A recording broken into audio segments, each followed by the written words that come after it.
You ask Tiger to solve.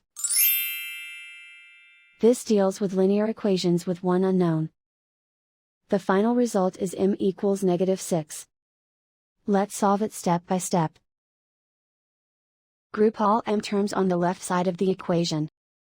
Subtract 7m from both sides. Group like terms. Simplify the arithmetic. Group like terms. Simplify the arithmetic. Group all constants on the right side of the equation. Add 20 to both sides. Simplify the arithmetic.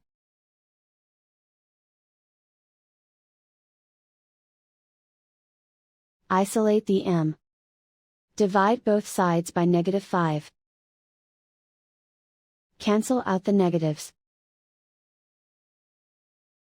Simplify the fraction. Move the negative sign from the denominator to the numerator. Find the greatest common factor of the numerator and denominator. Factor out and cancel the greatest common factor. And so the final result is m equals -6.